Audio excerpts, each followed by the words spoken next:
सो 12th standard के students, finally वो दिन आ गए हैं जिसका आप लोग बहुत दिनों से इंतजार कर रहे थे। जी हाँ दोस्तों, 12वीं बोर्ड एग्जाम 2026 फाइनली अपने आखिरी पड़ाव पे आ चुका है और मात्र 3 दिन आज से रह गए हैं आप लोगों के पहले पेपर यानी इंग्लिश के पेपर के लिए। ठीक है, तो यार मुझे पता है 12वीं वालों थोड़ा सा नर्वस फील कर रहे हो, थोड़ा सा डर भी लग रहा है कहीं ना कहीं, खासकर जो साइंस स्ट्रीम के बच्चे होंगे। आपको पता है कि यार इंग्लिश तो कैसे भी करके निकाल लोगे, लेकिन उसके आगे फिजिक्स, केमिस्ट्री, मैथ्स, बायोलॉजी, तो ये सारा डर जो है ना वो एक ही साथ आपको फील हो रहा होगा। सेम हो रहा होगा कॉमर्स के लिए भी, क्योंकि इंग्लिश तो यार निकल जाएगा, पूरा भरोसा है आपको मुझ पे। मैं आपको ऐसे ऐसे कंटेंट्स देने वाला हूं इस 3 दिन के अंदर जो आपको इतना सफिशिएंट होगा कि आप आराम से अच्छे मार्क्स निकाल सकोगे। और वैसे हमारा जो टारगेट हमने रखा है वो 80 प्लस रखा हुआ है आउट ऑफ 100, कि हर बच्चा, एवरेज बच्चा हो या फिर बिलो एवरेज बच्चा हो और या फिर टॉपर बच्चा हो, वो हमेशा यहां पे 80+% निकाल पाएगा, डेफिनेटली निकाल पाएगा।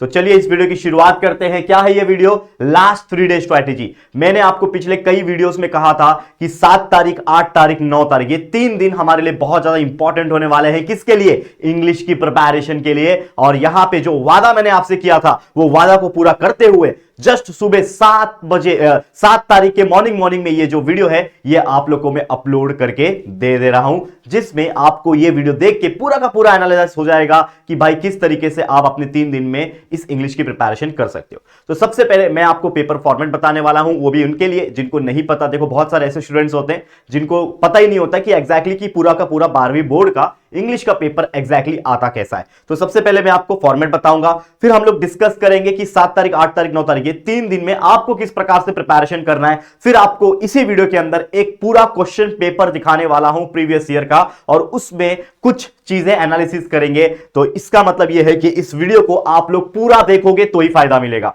तो 1.25 या फिर 1.5 की स्पीड पे लगा लो इस वीडियो को, और इस वीडियो को पूरा एंड तक जरूर देखना, तभी सारी चीजें क्लियर होगी। बीच में छोड़ के जाओगे तो मुझे नहीं पता यार समझेगा कि नहीं आपको। तो प्लीज पूरा देखना और वीडियो को लाइक करके, इस चैनल पे पहली बार आया तो चैनल को सब्सक्राइब कर लो, क्योंकि अब 3 दिन में इंग्लिश के तो वीडियोस दबादब मिलेंगे आप लोग को, लेकिन साथ में साइंस स्ट्रीम के और कॉमर्स स्ट्रीम के जो आपके मेन सब्जेक्ट्स है उसके भी लगातार ऐसे वीडियोस मिलेंगे जो आपको बहुत ज्यादा हेल्प करेंगे आपके बोर्ड एग्जाम में। ये आपके राहुल सर का गारंटी है। चलिए शुरुआत करते हैं। अब सबसे पहले अगर मैं आपको बात करूं तो हमारा टेलीग्राम ग्रुप को ज्वाइन कर लेना, क्योंकि वहां पे ऐसे पीडीएफ जो है वो सीधा सीधा डाल दिया करूंगा, वो आपको हेल्प करेगा।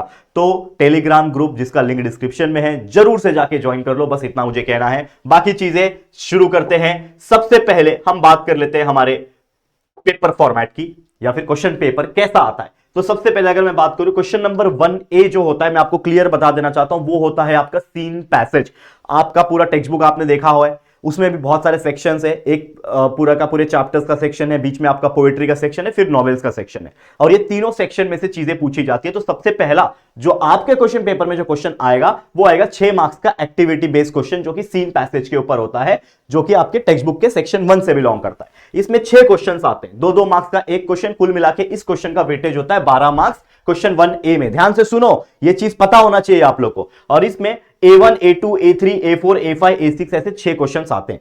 इसमें से A1, A2, A3 ये 3 क्वेश्चन ऐसे होते हैं जिसमें कुछ भी पूछ सकता है। जैसे एग्जांपल के तौर पे कि पैसेज में से कुछ ऐसी चीज पूछ दिया कि वो पूछेगा कि ये ट्रू है कि फॉल्स है, वो बताओ। बहुत इजी होता है, बस पैसेज आपको पढ़ना होता है। और जैसे कि मैंने आपको स्ट्रैटेजी पिछले वीडियो में भी कहा था कि आप लोग सबसे पहले क्वेश्चंस को पढ़ोगे और फिर जाके पैसेज रीड करोगे, ताकि आपको आंसर ढूंढने में पैसेज में से आसानी हो जाए। इसके अलावा रीअरेंज आ सकता है, कुछ कॉलम्स दिए हैं उन दोनों को मैच करना है, मैच द पेयर आ सकता है, गेस करना आ सकता है, गिव रीजन आ सकता है। जब भी मैं क्वेश्चन पेपर दिखाऊंगा थोड़ी देर में तो आपको समझ में आ जाएगा, डोंट वरी। पर्सनल रिस्पॉन्स आ सकता है A4 में। ये A1, A2, A3 तो ये अलग हो गया, लेकिन A4 पर्सनल रिस्पॉन्स बहुत जरूरी होता है। एक क्वेश्चन आपको पूछा रहेगा और आपको बोलेगा इसमें आपकी राय क्या है। अभी क्वेश्चन डिस्प्ले कर रहा हूं, don't worry. Do as directed आता है, ये बहुत जरूरी है। अगर आप चाहते हो कि आप इसमें 12 में से 12 निकालो तो ये डू एज डायरेक्टेड बहुत अच्छे से करना, क्योंकि इसमें मार्क्स मिल जाते हैं। पर्सनल रिस्पॉन्स में भी एक टाइम पे मिल जाते हैं, लोग अटकते हैं लैंग्वेज स्टडी में यानी ग्रामर में, डू एज डायरेक्टेड में। तो यहां पे अच्छे से करना है। और वोकैबुलरी जिसमें मीनिंग्स आ जाते हैं, अपोजिट आ जाता है, मैच द पेयर आ जाता है, या फिर सिनोनिम, सेम मीनिंग वर्ड आ जाते हैं। ये होता है आपके क्वेश्चन नंबर 1A में। उसी प्रकार क्वेश्चन नंबर 1 का B आता है, जिसमें प्योर ग्रामर आता है। और ये जो ग्रामर होते हैं बहुत जरूरी होते हैं, इंपॉर्टेंट होते हैं। इसमें डू एज डायरेक्टेड में ट्रांसफॉर्मेशन ऑफ सेंटेंस जैसे कुछ क्वेश्चन आते हैं। 3 मार्क्स का ये क्वेश्चन आता है। और B2 में आपके स्पॉट द एरर आता है। ये क्वेश्चन फिक्स है, हर साल एक क्वेश्चन स्पॉट द एरर आता ही आता है। अब मैं आपको दिखाता हूं कि कैसे ऐसे क्वेश्चंस पूछे जाते हैं, चाहे वो क्वेश्चन 1A हो, क्वेश्चन 1B हो। तो अगर हम बात करें तो प्रीवियस टू प्रीवियस ईयर्स बहुत सारे ऐसे क्वेश्चंस जो पूछे गए थे। सबसे पहले बात करूं, जैसे मैंने अभी बोला आपको कि A1 वगैरह में ट्रू और फॉल्स आता है, तो कैसे क्वेश्चन आया था कि a traveller may sink in love with his travel memories. ये आपको पैसेज में था। तो आपको क्या करना, जब ये ट्रू और फॉल्स आपको क्वेश्चन दिखता है, 1 मार्क्स का या फिर 2 मार्क्स का क्वेश्चन आएगा, तो आपको जाना है आपके पैसेज में। आपने ये क्वेश्चन देखा, फिर पैसेज में जाना और पैसेज में देखना है कि क्या ये लाइन जो लिखी है वो एग्जैक्ट लिखी है कि नहीं। तो अगर मान लो ये लिखी हुई है कि traveller may sink in love with his travel memories, तो मतलब ये सेंटेंस ट्रू हुआ, तो आप क्या लिख दोगे कि उसका स्टेटमेंट क्या है, ट्रू है। मतलब आपका एक क्वेश्चन करके 2 मार्क्स मिल गया। सोचो कितना इजी क्वेश्चन होते हैं। फिर जैसे मैंने बोला कि मैच द पेयर के क्वेश्चंस भी आ सकते हैं A2 में या फिर A3 में। तो यहां पे जैसे 2 कॉलम्स दिए रहेंगे, यहां पे तो मैंने मैच करके दिखाया, लेकिन आप लोग कैसे लिखोगे, उसके सामने सामने लिखोगे। मैच पता है ना कैसे करते हैं, ऐसा बच्चे वाला वो लाइन खींच के मैच नहीं करते हैं, उसके सामने आंसर लिखते हैं। तो जैसे कॉलम ए में बोला नैरेटर, तो नैरेटर कौन होता है इसमें से, तो हम बोलेंगे नैरेटर जो है अकॉर्डिंग टू जो पैसेज जो आपको दिया हुआ है, तो नैरेटर जो था वो इन लव विथ हिज मेमोरीज था। ठीक है, ये हो गया।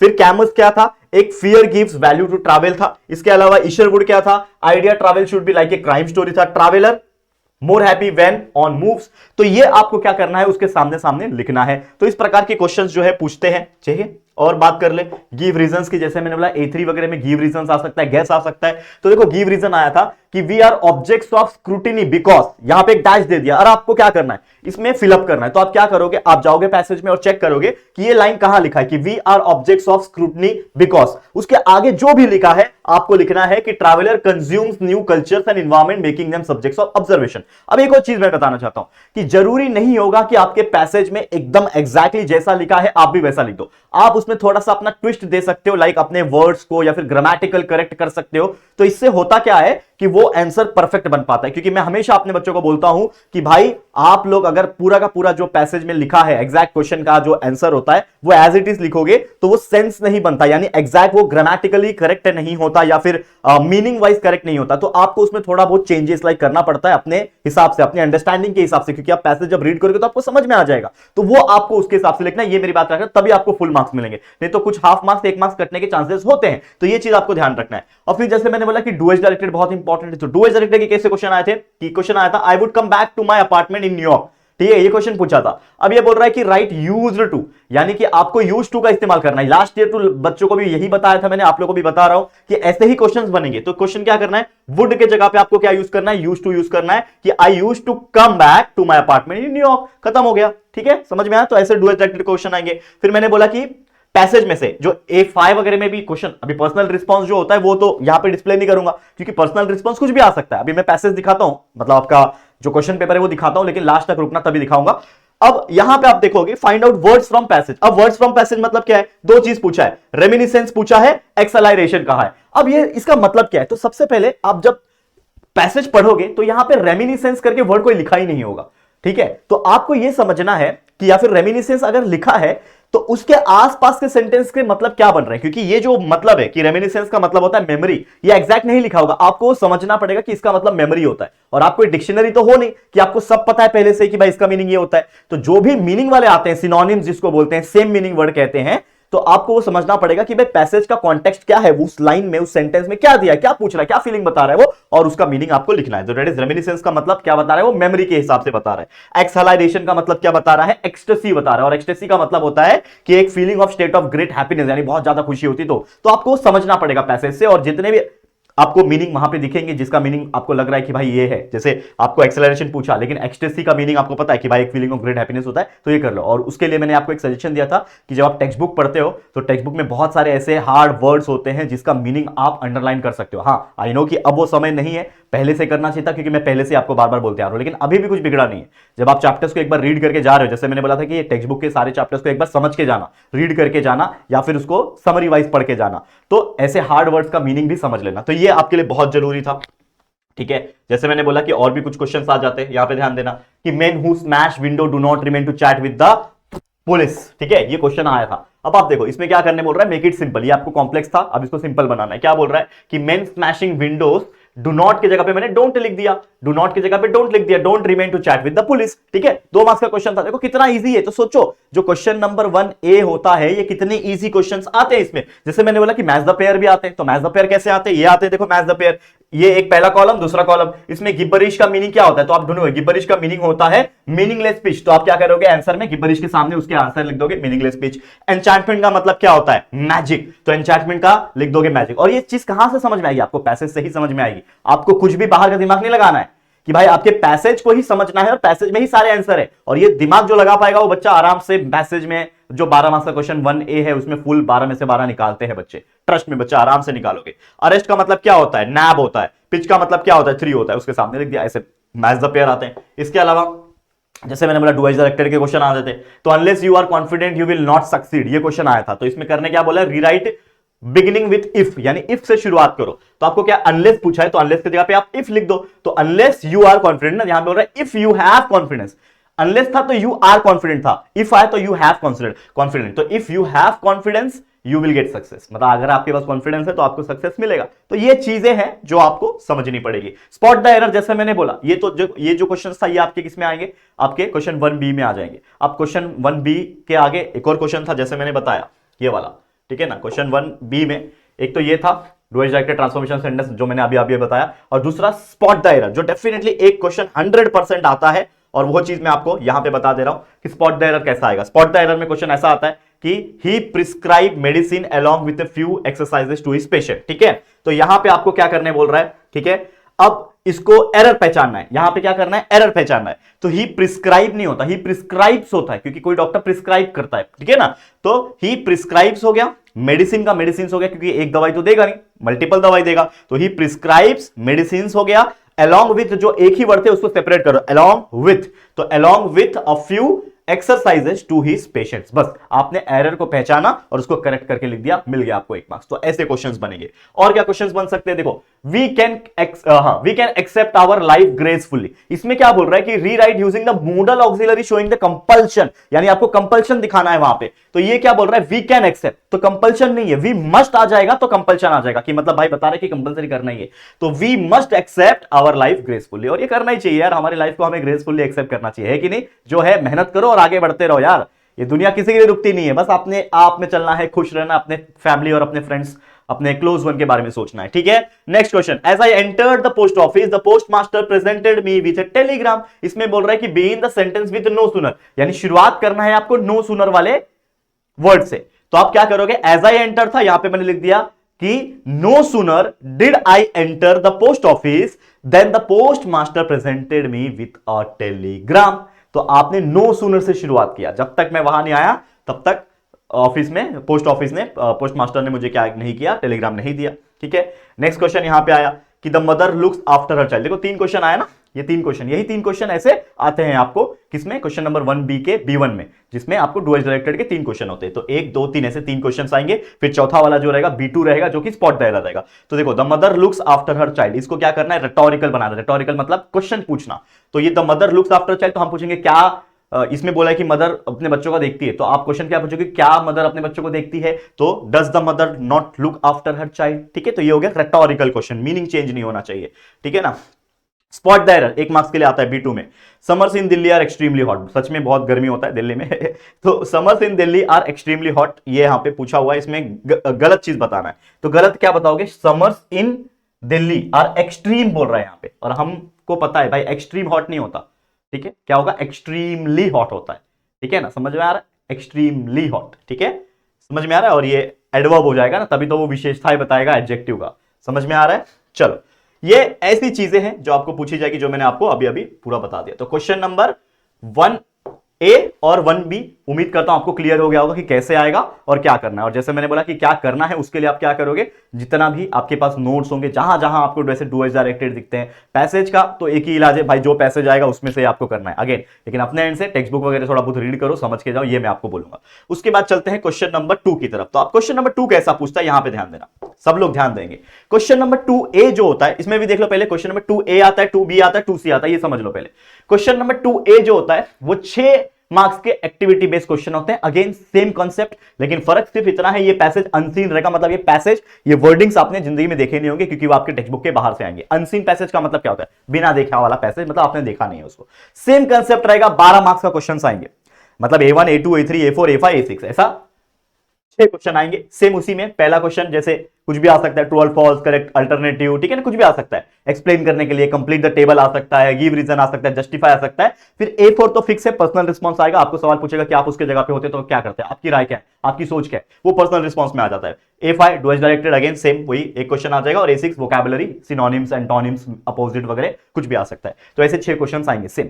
उसके बाद क्वेश्चन 2B जो होता है, ये क्या करना होता है, बहुत इंटरेस्टिंग चीज याद रखो कि जो भी अनसीन पैसेज था, इस अनसीन पैसेज का एक समरी लिखना है आपको छोटे से, यानी लगभग 50 to 60 वर्ड जितना लिखा रहेगा वहां पे, याद रखना। एक छोटा सा पैसेज लिखना है जिसमें 3 मार्क्स आपको मिलेंगे। और ये समरी जो होगा, ये आपके पूरे पैसेज का एक शॉर्ट वर्जन रहेगा, जिसको रीड करके समझ में आना चाहिए कि वो एक्चुअल में पैसेज में क्या स्टोरी थी।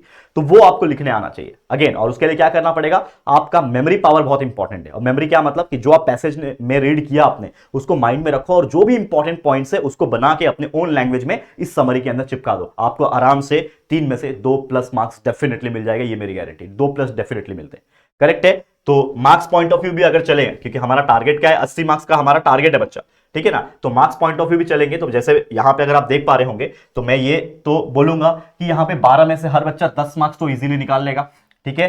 ये 3 + 1 4। और कोई बच्चा अगर ग्रामर में अच्छा है, डुअल डायरेक्टेड में अच्छा है, तो 4 में से 4 निकाल लेगा। लेकिन फिर भी चलो मैं यहां पे पकड़ के चलता हूं कि आपको इस 4 में से 3 + 1 4 होता है, 4 में से 3 मार्क्स तो मिल जाएंगे। मतलब क्वेश्चन नंबर 1 में आप आराम से इतने मार्क्स निकाल सकते हो। सेम अप्लाई करता हूं मैं क्वेश्चन नंबर 2 में। यहां पे देखो कोई अनसीन पैसेज भी है, लेकिन फिर भी कोई भी बच्चा आराम से यहां पे भी 10 मार्क्स जो है वो निकाल सकता है, ये गारंटी है। क्योंकि पैसेज में से आंसर ढूंढना जितना हार्ड लगता है उतना है नहीं, बहुत इजी होता है, बस थोड़ा उसमें अपना ट्विस्ट देना पड़ता है। अगेन यहां पे समरी ऑफ अबव पैसेज, 3 में से कोई भी इंसान बस ऊपर के पैसेज में से कुछ लाइन भी लिख देगा थोड़ा सा अपने ओन लैंग्वेज में, तो भी 2 मार्क्स मिलता है, ठीक है। इसके अलावा माइंड मैपिंग, इसके ऊपर एक सेपरेट वीडियो ऑलरेडी बनाया हुआ है, आगे भी वीडियो आएगा। पूरा का पूरा माइंड मैपिंग कि किस प्रकार से वो चीजें आती हैं, ये पूरा एक्सप्लेन भी किया हुआ है। तो कोई भी इंसान 3 मार्क्स में से माइंड मैपिंग करता है अच्छे से, मैं नया बड़ा वीडियो भी बताने वाला हूं। और जैसा मैंने बोला कि आज 7 तारीख को आपको ये वीडियो मिल रहा है, ये तो स्ट्रैटेजी है, ये तो पूरा प्लानिंग है। लेकिन 7 तारीख पूरा, 8 तारीख पूरा, 9 तारीख वीडियो हमारे चैनल पे बने रहो, सब्सक्राइब करके रखो। क्योंकि वीडियो सेक्शन जब आप चेक करोगे, आपको इंग्लिश की भरमार मिलेगी। और ये सारे टॉपिक के ऊपर सेपरेट सेपरेट वीडियो लाने वाला हूं, चाहे वो आपका पैसेज हो, या फिर पोयम हो, या फिर माइंड मैपिंग हो, या फिर एप्रिसिएशन हो, या फिर नॉवेल्स हो, राइटिंग स्किल के टॉपिक्स हो, एवरग्रीन टॉपिक, सब कुछ दे दूंगा। अगर आप चाहते हो कि राइटिंग स्किल के भी एवरग्रीन टॉपिक्स दो तो कमेंट कर देना, ठीक है। तो ये 3 में से कोई भी इंसान 2 मार्क्स निकाल सकता है, आराम से आ जाएगा, कोई दिक्कत की बात नहीं है, ठीक है। देखो मैं आपके हिसाब से कैलकुलेट भी कर रहा हूं। अब कुछ क्वेश्चंस के ऊपर नजर डालते हैं कि कैसा क्वेश्चन आया था। जैसे give reason 1 merit and demerit of love, यानी एक पैसेज था उसमें बोल रहा है कि भाई लव का मेरिट डिमेरिट बता दो। तो आपको पैसेज में आना देखना है कि लव का क्या फायदा हो रहा है, लव का क्या नुकसान हो रहा है उस पैसेज के अकॉर्डिंग। तो आपने लिख दिया मेरिट क्या है कि भाई लव मतलब provide deep emotional connection, love life में होना जरूरी है। अगर लव रहेगा ही नहीं तो लोग इतने जालिम हो जाएंगे कि लोग कोई किसी का मतलब ट्रस्ट तक नहीं करेगा, समझ रहे हो। तो लव बहुत जरूरी है इंसान में। सिर्फ प्यार वाला मतलब हस्बैंड वाइफ वाला, लड़का लड़की वाला लव नहीं होता है, वो हर किसी फैमिली मेंबर से जुड़ा हुआ, फ्रेंड से जुड़ा हुआ लव होता है। तो it provides emotional connection, support provide करता है। डिमेरिट क्या है, नुकसान क्या है लव का, कि इफ हार्ट ब्रेक, यानी कि अगर दिल टूटता है तो वो बहुत ज्यादा स्ट्रेस, डिप्रेशन और पेन देके जाता है। समझ में आ रहा है। तो ये एक चीज है। डू एक्टेड आया था, it has been tried again and again, ठीक है। तो दे हैव ट्राइड मतलब इसको मल्टीपल कर दिया। Mind mapping on effects of music offline, जैसे मैंने बोला कि माइंड मैप कैसा आता है, तो आपको बोल दिया कि माइंड मैप करो effects of music on human life, यानी ह्यूमन लाइफ के ऊपर म्यूजिक का इफेक्ट क्या है, तो आपको माइंड मैप बनाना है। तो आपने यहां पे बना दिया, देखो यहां पे लगभग फ्लोचार्ट टाइप ही होता है। तो मूड एनहांसमेंट होता है म्यूजिक से, स्ट्रेस रिड्यूस होता है, इमोशनल रिलीफ होता है, ठीक है ना, इमोशनल चीजें ब्रेक डाउन होती है, फिजिकल हेल्थ बेटर होता है, स्लीप बेटर होता है अगर आप म्यूजिक सुनते हो। जैसे मैं बचपन में क्या करता था, बचपन मतलब वही 10वीं 12वीं फर्स्ट ईयर इंजीनियरिंग वगैरह तक मैं क्या करता था ना, म्यूजिक काफी सुनता था। अब मैंने काफी कम कर दिया है, बिकॉज द रीजन बिंग मुझे टाइम नहीं मिलता। और जो टाइम मिलता है रात में, अब मेरी शादी हो गई तो यार बीबी को दूंगा ना ठीक है। अब म्यूजिक नहीं है मेरे लाइफ में, म्यूजिक है बट कभी कभार है, ठीक है, समझ रहे हो। तो ये चीजें हैं, ऐसे माइंड मैपिंग आपको करना होता है, ऐसे क्वेश्चंस आते हैं। अब आ जाते हैं एक और टाइप के क्वेश्चंस पे जो कि आपको डुअल डायरेक्टेड में पूछा जाएगा अगर, तो he worked hard building a better consumer electronics division. तो इसमें बोल रहा है कि रीराइट करो sentence using the infinitive form. तो हमेशा याद रखना इन्फिनिटिव फॉर्म, जो भी अंडरलाइन वर्ड रहता है उसको इन्फिनिटिव फॉर्म करने के लिए कभी भी कोई ग्रामर में क्वेश्चन पूछता है तो आपको याद रखना कि जो भी आपका आईएनजी वाला जो फॉर्म होता है, ठीक है, उसको आपको रिप्लेस करना है। तो बिल्डिंग के जगह पे लिख दोगे टू बिल्ड, यानी आईएनजी हट जाएगा और उसके आगे टू लग जाएगा। याद रखना इन्फिनिटिव फॉर्म का मतलब होता है टू बिल्ड। तो ही वर्कड हार्ड सेम रहेगा, बिल्डिंग की जगह पे टू बिल्ड हो जाएगा, a better consumer electronics division. खत्म, मिल गया 2 marks. Tata group launch the passenger car Tata indica. Tata indica पहली कार थी, ठीक है। टाटा ग्रुप की, इसको रीराइट करना the passenger car Tata indica से शुरू करना। तो आपने लिखा कि the passenger car Tata indica was launched by Tata group. एक तरीके का चेंज द वॉइस जैसा क्वेश्चन है, लेकिन समझ के लिखना। इसके अलावा जैसे मैंने वोकैबुलरी क्वेश्चन पूछेगा तो क्या पूछेगा, meaning, synonym, same meaning word, antonyms, opposite, तो ये पूछा हुआ है। देखो प्रॉफिट का क्या है, तो ये तो कोई बच्चा बता देगा प्रॉफिट को लॉस होता है, तो पैसेज में ढूंढने की जरूरत नहीं। प्रिवेंट का मतलब क्या होता है, रोकना। अलाउ मतलब होता है अलाउ करना, समझ रहे हो, तो वो आपने लिख दिया यहां पे। तो इस प्रकार से क्वेश्चन है, तो मैं जैसा मैंने बताया कि क्वेश्चन नंबर 2 में उतना मार्क्स आप स्कोर कर सकते हो। अब आ जाता है क्वेश्चन नंबर 3, ध्यान से देखना, बहुत इंपॉर्टेंट है क्वेश्चन नंबर 3, जो कि है आपका पोएम सेक्शन। सीन पोएम आपके जो सेक्शन नंबर 2 होता है टेक्स्ट बुक का, जिसमें पोएट्री दी हुई थी, उसको आपको समझना पड़ेगा। मेरा टिप हमेशा याद रखना कि पूरे पोएम का मीनिंग समझ के जाना कि क्या बोल रहा है ऑथर, ऑथर का नाम, पोएट का नाम, ये सारी चीज आपको पता होना चाहिए। तो इसमें भी 5 question A1, A2, A3, A4, A5 5 question पूछता है, जिसमें वेब डायग्राम कंप्लीट करने के लिए आ गया, एनालाइज करने आ गया, जस्टिफिकेशन आ गया, कंप्लीट सेंटेंस करो अपने थॉट्स के हिसाब से, मतलब एक तरीके का पर्सनल रिस्पॉन्स जैसा ही क्वेश्चन होता है, लेकिन ये क्वेश्चन चेंज होता रहता है। लेकिन ये A4 क्वेश्चन फिक्स होता है, पर्सनल रिस्पॉन्स, इसमें आपकी राय क्या है, ऐसा कुछ क्वेश्चन पूछेगा। A5 पोएटिक डिवाइस, जिसमें आपको identify the figure of speech आता है, ठीक है ना, एलिट्रेशन है, क्या है, इन्वर्जन है, ठीक है ना, रिपीटेशन है, ये चीज आपको पता होना चाहिए। साथ ही में आपको राइमिंग स्कीम भी पूछा जा सकता है, या फिर पोयम को एक कंपोज करो, ऐसा कुछ क्वेश्चन आ जाता है। तो ये चीज ध्यान में रखना है, मैं आपको अभी बताता हूं थोड़ी देर में। Appreciation of seen passage, seen poem, इसका मतलब एक तरीके से एप्रिसिएशन लिखना आता है, ये आप 10वीं से करते आ रहे हो, और एप्रिसिएशन के ऊपर एक सेपरेट वीडियो ऑलरेडी है, और अभी रिसेंट में 7, 8, 9 तारीख के बीच में आपको एक वीडियो एप्रिसिएशन का भी देखने मिलेगा।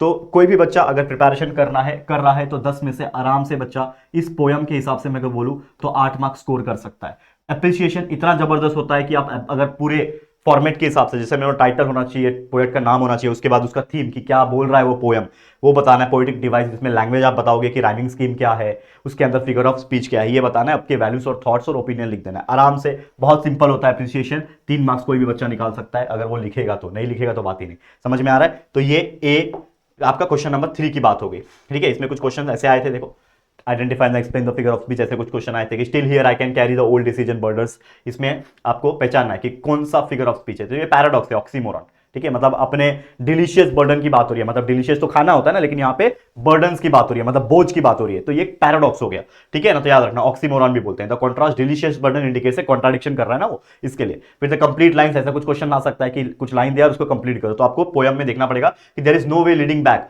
आई मूव्ड फॉरवर्ड डैश, तो आपको देखना है फेसिंग एवरी डिफिकल्टीज। तो वो पोयम को आपको समझना है, जो भी सेंटेंस रहेगा उसको कन्वर्ट करके मीनिंग के हिसाब से लिख सकते हो, आइडेंटिटीज भी लिख सकते हो। तो ये कुछ क्वेश्चन नंबर 3 यानी पोयम के सेक्शन में आते हैं। फिर आता है क्वेश्चन नंबर 4, जो कि होता है राइटिंग स्किल। अब राइटिंग स्किल, जैसा कि मैंने बहुत जबरदस्त टॉपिक है, अगर कोई इंसान अच्छा लिख सकता है, अपने इमेजिनेशन को कन्वर्ट कर सकता है, भाई राइटिंग स्किल आपका कितना है, देखो 16 मार्क्स का राइटिंग स्किल है, जिसमें 4 क्वेश्चन आएंगे।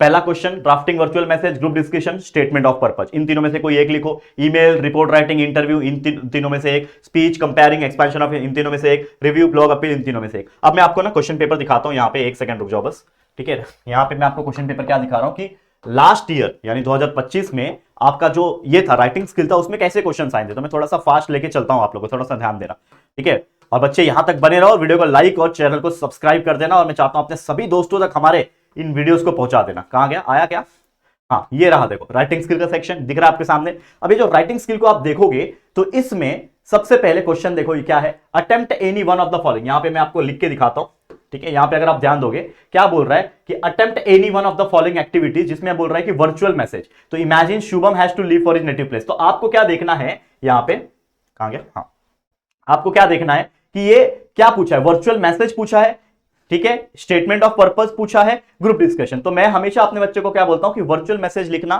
थोड़ा इजी होता है कंपैरेटिवली। देखो कुछ बच्चों को ये पसंद आता है ग्रुप डिस्कशन, तो जैसा आपने प्रैक्टिस किया है वो कर सकते हो। और अगर आप चाहते हो कि राइटिंग स्किल के ऊपर मैं एक सेपरेट वीडियो बनाऊं तो कमेंट कर देना कि yes sir we want writing skill videos, तो कमेंट करो, तो मैं वीडियो बना दूंगा कि आपको एक्जैक्टली कौन सा करना है। वैसे तो मैं बता दे रहा हूं, लेकिन फिर भी और डिटेल में घुस के बात करेंगे। और एवरग्रीन टॉपिक मतलब किसके ऊपर क्वेश्चंस पूछने के सबसे ज्यादा चांसेस है, तो लिख देना yes sir we want writing skill and evergreen topic videos. ये 2 कमेंट अगर मुझे कमेंट सेक्शन में दिखते हैं, ठीक है, तो मैं बहुत जल्दी वीडियो अपलोड कर दूंगा, इतना फास्ट कि आप सोच नहीं सकते, बना दूंगा और आपको बहुत हेल्प करेगा। क्योंकि 7, 8, 9 तारीख को ये 3 दिन आपको इस चैनल जेआर कॉलेज पे बने रहना है, कंटिन्यूअसली वीडियोस आएंगे जो आपको बहुत हेल्प करेंगे। फिर जैसे मैंने बोला कि उसके बाद आ जाता है आपका नेक्स्ट क्वेश्चन, जो कि अटेम्प्ट एनीवन, जिसमें ईमेल राइटिंग आ जाता है, रिपोर्ट राइटिंग आ जाता है, इंटरव्यू आ जाता है। इन तीनों में से क्या आप अटेम्प्ट करोगे? तो मैं हमेशा अपने बच्चों को क्या बोलता हूं कि आप ईमेल राइटिंग करो, किसका एक फॉर्मेट होता है, और ईमेल हमारे आज की दुनिया के हिसाब से बहुत जरूरी है, ईमेल सबको लिखने आना चाहिए। तो इसीलिए ना ईमेल अच्छे से लिखोगे प्रॉपर फॉर्मेट के साथ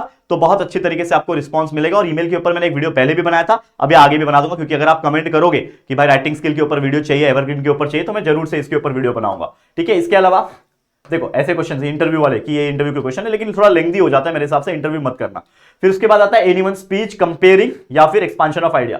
तो मैं हमेशा अपने बच्चे को क्या बोलता हूं, या तो स्पीच देना या तो एक्सपांशन ऑफ आइडिया देना। थोड़ा कंपेयरिंग में क्या हो जाता है ना यहाँ पे कि भाई आप अपने कैसे वेलकम करते हो, तो ये बहुत थोड़ा सा सोचने वाली बात हो जाती है कि भाई वेलकम सॉन्ग, ये सब चीजें, ठीक है ना, जो आप देते हो। तो इससे अच्छा आप स्पीच लिख दो, क्योंकि स्पीच लिखने में आप एक्सपर्ट हो, या तो एस्से लिख दो, क्योंकि आप एस्से लिखने में भी एक्सपर्ट हो। अब देखो क्वेश्चन एक्सपांशन ऑफ आइडिया, यानी एस्से का क्वेश्चन क्या आया था कि आपको 100 to 150 वर्ड्स लिखना है, फॉर्च्यून फेवर्स द ब्रेव। अब ये फॉर्च्यून फेवर्स द ब्रेव का मतलब क्या है कि लक उसका ही साथ देता है जो ब्रेव होता है, ठीक है ना, यानी मतलब जो लड़ना जानता है, जो हार नहीं मानता। तो आप बहुत सारे स्टोरी लिख दे, मेरी स्टोरी लिख देना यार, कैसे मैं छोटे से व्हाइट बोर्ड, 2020 कोविड लगा हुआ था, मेरी जॉब नहीं थी, ठीक है ना, उस टाइम पे मेरे को जॉब छोड़ना पड़ा था बिकॉज ट्रैवलिंग ही नहीं हो पाएगा। कंपनी तो बोल रहा था कि बाय रोड आ जाओ पर्सनल गाड़ी लेके, मैं बोला नहीं भाई मेरे को इतना दूर नहीं ट्रैवल करना है, ठीक है ना, 60-70 किलोमीटर दूर ट्रैवल करके कैसे जाऊंगा, लोकल ट्रेन बंद थी। तो उस टाइम पे जो मैंने जर्नी और स्ट्रगल की है वो स्टोरी उठा के लिख सकते हो, कोई दिक्कत की बात नहीं है, मेरी लिखो, जिसको आप पसंद करते हो वो लिखो, कोई दिक्कत की बात नहीं है, लेकिन लिखना इंपॉर्टेंट है यहां पे, तो ये आप कर सकते हो। इसके अलावा यहां पे एनीवन लिखना है, रिव्यू या फिर ब्लॉग या फिर अपील। तो आपको जो अच्छा लगे, कुछ लोग अपील लिखते हैं, रिव्यू भी बहुत अच्छा है, मेरे को बहुत पर्सनल लेवल पे पसंद है लिखना, तो आप लिख सकते हो, ठीक है ना। Director, music director, characters, actors, तो ये जो है ना ये बहुत इजी होता है, ठीक है ना, ये लिखना काफी इजी होती है, मतलब स्टोरी लाइन आपको पता होती है, कोई मूवी का आ गया उसके ऊपर आप लिख सकते हो रिव्यू, ठीक है ना, तो बहुत अच्छा होता है। देखो क्या पूछा इसमें, recently watch using the movie, तो मूवी कोई भी आपने देखी होगी, मैं तो बोलूंगा यार जो भी अच्छा लगे, अभी बीच में धुरंधर बहुत पॉपुलर हुई, उसके ऊपर लिख दिया रिव्यू। तो ऐसी चीजें ना, रिव्यू बहुत अच्छा होता है मेरे हिसाब से, आप आराम से भर भर के लिख सकते हो। अब बस लैंग्वेज का ध्यान रखना कि गलती नहीं होनी चाहिए, थोड़ा ग्रामेटिकल मिस्टेक कम से कम होंगे तो अच्छा है। समझ में आया ये चीज? तो कहने का मतलब क्या था कि आप लोग को जो मैंने बताया, ये क्वेश्चन नंबर 4 राइटिंग स्किल, इसमें आप आराम से ये जो 16 मार्क्स है, इसमें आराम से हर बच्चा अगर 4 में से 3-3 मार्क्स भी स्कोर करता है तो 16 में से 12 मार्क्स आपके कहीं नहीं जाएंगे, ये मैं बोल सकता हूं, आराम से 12 मार्क्स निकाल सकते हो इस पूरे राइटिंग स्किल के टॉपिक पे। अब आ जाता है सबसे धुरंधर टॉपिक जिससे बच्चे घबराते हैं, जो कि है नॉवेल्स। अब ये नॉवेल्स सभी लोग जानते हैं क्या होता है, मुझे ज्यादा डिटेल में जाने की जरूरत नहीं, ऑलरेडी वीडियो आपने देखा हुआ है। तो नॉवेल्स 4 है, 4.1, 4.2, 4.3, 4.4। इन चारों नॉवेल्स को एकदम अच्छी तरीके से समझ लो, उसकी पूरी कैरेक्टर्स को, उसके पूरे स्टोरी को, स्टोरी लाइन, समरी को समझ लो। वीडियोस आएंगे, ऑलरेडी वीडियोस पिछले साल के अवेलेबल है, सर्च करके आप पढ़ सकते हो, कोई दिक्कत की बात नहीं, लेकिन न्यू वीडियोस भी लाऊंगा जिसमें नॉवेल्स में क्या होता है। देखो 4-4 मार्क्स के हिसाब से 4 नॉवेल से 16 मार्क्स का ये वेटेज है, लेकिन ये जो नॉवेल्स होता है इसमें क्वेश्चन सेम वैसे ही आएगा आपको कि भाई कंप्लीट एक्टिविटीज करो, हिस्ट्री ऑफ नॉवेल जो टॉपिक है इसके ऊपर आ सकता है कि ट्रू और फॉल्स आ गया, 2-2 मार्क्स के 2 क्वेश्चन, फिर आंसर इन 50 वर्ड्स। तो व्हाट कहां लगती है, बी, सी और डी में, यानी इसमें आपको थियरी पूछ लेता है, बड़े बड़े आपको डिस्क्राइब करो, ये करो, एक्सप्लेन करो। तो डिस्क्राइब एक्सप्लेन वही कर पाएगा जिसको उसकी स्टोरी पता हो, करेक्ट है कि नहीं? तो आपको उन कैरेक्टर्स की स्टोरी समझना पड़ेगा और उसके लिए आपको वो नॉवेल्स को रीड करना ही पड़ेगा। इसमें कोई ऑप्शन नहीं है कि नॉवेल्स को समझ के जाओ, टेक्स्ट बुक रीड करो, या तो समरी वीडियो देख लो, और मैं भी आपके लिए वीडियोस बनाऊंगा। 4.1 के तो ऑलरेडी बने हुए, लेकिन आगे के भी बनाऊंगा, 4.1 के चैनल पे है, जाके सर्च करोगे तो मिल जाएगा। तो 4.2, 4.3, 4.4 के ऊपर भी वीडियोस मैं अभी रिसेंट में डाल दूंगा जो आपको हेल्प करेगा। तो अच्छे से प्रिपरेशन करो, बस मुझे इतना ही कहना है। अब जाते जाते जो मैंने आपको कहा था कि आखिर में कुछ प्लानिंग दे पाऊंगा, ठीक है, जो कि है हमारा ये था। अब 7 तारीख है, 8 तारीख है, 9 तारीख है, करेक्ट है, जैसे कि ये वीडियो आप देख रहे होंगे 7 तारीख को। अब ये 7 तारीख को आप देख रहे हो, तो सबसे पहले इस 7 तारीख को पूरा स्ट्रैटेजी देख के अपने माइंड से अपना खुद का प्लान बना लो। ये वीडियो आपने देख लिया, समझ में आ गया सारी चीजें, क्या क्या कमजोर है, किस पे काम करना है आपको, किस पे मेहनत करना है, समझ में आ गया। पूरा स्ट्रैटेजी बनाओगे, प्लान समझोगे, पूरा का पूरा ग्रामर आज के ही दिन 7 तारीख को कंप्लीट करने की कोशिश करो, क्योंकि ग्रामर एक ऐसा टॉपिक होता है जिसमें अगर आपके मिस्टेक्स होंगे तो काफी ज्यादा मार्क्स कट होंगे। तो ग्रामर इज वेरी इंपॉर्टेंट, वो आपको सेंटेंस बिल्डिंग में हेल्प करेगा, डू एज डायरेक्टेड में हेल्प करेगा। तो हमने एक वीडियो बना रखा है, ऑल डू एज डायरेक्टेड, ऐसा करके एक वीडियो है। अगर आप सर्च करोगे हमारे इस चैनल पे तो लिख देना 12th English all do as directed by JR college, ऐसा डायरेक्ट यूट्यूब पे सर्च करोगे हमारे वीडियो मिलेंगे। वो एक ऐसा वीडियो जिसमें कंप्लीट डू एज डायरेक्टेड है, लेकिन अभी न्यू वाले भी ऐड करके उसमें मैं नया वीडियो भी बना दूंगा जो आपको अभी मिल जाएगा देखने के लिए, इसके बाद ही शायद मिल रहा होगा देखने के लिए, तो आप चेकआउट कर लेना। तो ये पूरा आप 7 तारीख को डू एज डायरेक्टेड ग्रामर, साथ ही में कुछ पैसेजेस के ऊपर देख सकते हो, ठीक है ना। उसके बाद 8 तारीख जब आए और जो बच्चा बहुत ज्यादा स्मार्ट है, जो 7 तारीख को नहीं पढ़ना चाहता, 7 तारीख को फिजिक्स केमिस्ट्री पढ़ना चाहता है, तो पढ़ सकता है, 8 और 9 को यूटिलाइज कर सकता है। लेकिन जिन्होंने कुछ खास नहीं पढ़ा तो ये 7 तारीख को भी पढ़ना, 8 तारीख को पूरा का पूरा, मैं आपको अगेन बोलूं, 8 तारीख आपका सिर्फ और सिर्फ नॉवेल्स पढ़ना और कुछ मत पढ़ना। नॉवेल्स ही पढ़ो और कुछ मत पढ़ो, नॉवेल्स पढ़ो। साथ में अगर आप ऐड करना चाहते हो तो अगेन ग्रामर का पार्ट ऐड कर सकते हो, ठीक है, पैसेज का पार्ट ऐड कर सकते हो, पोयम का पार्ट ऐड कर सकते हो। लेकिन जो 9 फरवरी है इसमें आपका आना चाहिए राइटिंग स्किल, क्योंकि इसमें ज्यादा समय नहीं लगता है। राइटिंग स्किल को अच्छे से थोड़ा सा फॉर्मेट देख लो, सभी के फॉर्मेट देखना जरूरी है, क्योंकि इसमें रट्टा थोड़ी मारा जाता है, फॉर्मेट समझा जाता है। तो फॉर्मेट समझ लेना, थोड़ा सा प्रैक्टिस कर लेना, पीवाईक्यू के कुछ क्वेश्चन देख लेना, और सबसे इंपॉर्टेंटली जाते जाते इस 9 तारीख को रिवाइज करना, यानी जितने भी आपने 7 तारीख, 8 तारीख, 9 तारीख या फिर इसके पहले के जो भी कंटेंट पढ़े हुए इसको आप रिवाइज करो, ताकि ये 9 तारीख आपका खत्म हो जाए। और जब 10 तारीख आएगा मॉर्निंग में आपको एक वीडियो देखने मिलेगा, जो भी लाइव LMR हमारे इसी चैनल JR कॉलेज के ऊपर, ठीक है। तो 10 तारीख को आपका इंग्लिश का पेपर होगा, और 10 तारीख को सुबह मॉर्निंग में आप हमारे इस चैनल JR कॉलेज पे आ जाना, जहां पे लाइव सारी चीज को रिकॉल कराऊंगा, जो भी मैंने आपको ये वीडियोस के अंदर बताई है, सारी चीजें, सिर्फ आज के वीडियो नहीं, जितने भी वीडियोस बनेंगे वो सारी चीज को एक साथ इकट्ठा करके 1 घंटे के अंदर पूरा लाइव बता दूंगा, ताकि सब चीज आपको रिकॉल हो जाए सुबह सुबह। वो भी तो last moment revision, LMR revision हमारा हर साल का फेवरेट है। आप लोग हमारे साथ जुड़ना, बहुत मजा करेंगे। बस इतना कहना चाहूंगा। इसी के साथ आज का वीडियो एंड होता है, लेकिन मेरी तरफ से सभी बच्चों को ऑल द वेरी बेस्ट। 10वीं का एग्जाम नहीं है, 12वीं का एग्जाम है। 12वीं का एग्जाम थोड़ा डिफरेंट होता है, और उसके लिए आपकी डेडिकेशन और मेहनत थोड़ी और होनी चाहिए। तो मेहनत करते रहना। आपके राहुल सर, पूरी JR की टीम आपके पीछे लगी पड़ी है हाथ धो के, ताकि आपके अच्छे मार्क्स को हम लेकर आ पाए। आज के लिए इतना ही। All the very best. ऐसे ही और वीडियोस आते रहेंगे। पसंद आया वीडियो, हमारी मेहनत पसंद आ रही है, तो प्लीज दिल से इस वीडियो को लाइक करना और शेयर करना। एक रिक्वेस्ट है, बहुत ज्यादा मेहनत हम इस चैनल पे कर रहे हैं, तो प्लीज इस चैनल के वीडियोस को, ये वीडियो को जितने शेयर कर सकते हो उतना शेयर कर देना, साइंस कॉमर्स दोनों स्ट्रीम तक। और पहली बार चैनल पे आओ तो चैनल को सब्सक्राइब कर देना, ठीक है दोस्तों। जल्दी मुलाकात होगी आपके साथ किसी और नए वीडियो में, तब तक के लिए thank you, take care and good bye.